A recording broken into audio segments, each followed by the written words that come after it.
2017 সালে মুক্তি পায় বাংলা নাটক বড় ছেলে। এরপর থেকে টানা 8 বছর নাটকটি শাসন করেছে ইউটিউবের রাজ্য।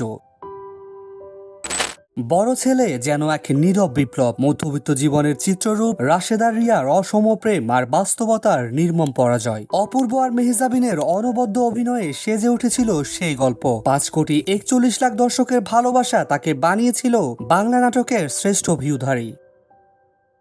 কিন্তু সময় তো আর থেমে থাকে না, সময় লিখে নতুন ইতিহাস। এবার সেই ইতিহাসের পাতায় ঢুকে পড়ল আরেক নাটক শ্বশুর বাড়িতেই, তাও মাত্র 1 বছরেই 5,43 লাখ ভিউ ছুঁয়ে নাটকটি উঠেছে শীর্ষে। নিলয় আলমগীর ও জান্নাতুল সুমাইয়া হিমির হাসি মুখের এই গল্প এখন বাংলা নাটকের নতুন রাজা। শ্বশুর বাড়ির ঈদের অদ্ভুত কিপটে শ্বশুর, বেচারা জামাই আর কমেডির মোড়কে লুকিয়ে থাকা সমাজের চিহ্ন, সব মিলিয়ে এই নাটক যেন এক ঝলক আলো, যা শুধু বিনোদন নয়, বার্তাও ছড়িয়েছে।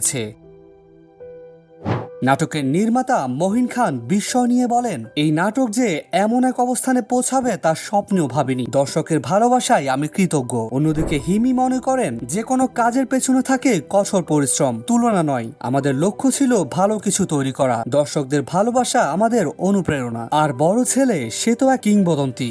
ভিউয়ের সিংহাসন হারালেও মানুষের হৃদয়ের মুকুট আজও তার মাথায়। ভিউয়ের লড়াই হয়তো চলবে, কখনো বড় ছেলে এগিয়ে থাকবে, আবার কখনো শ্বশুর বাড়িতে ঈদ, আবার কখনো হয়তো নতুন কেউ আসবে ভিউয়ের রাজা হয়ে। কিন্তু দর্শক, তারা থেকে যাবে সেই চিরন্তন আশায় আরো একটা ভালো নাটক, আরেকটা গল্প যা হৃদয় ছুঁয়ে যাবে আর হয়তো একদিন ছাপিয়ে যাবে সব রেকর্ড।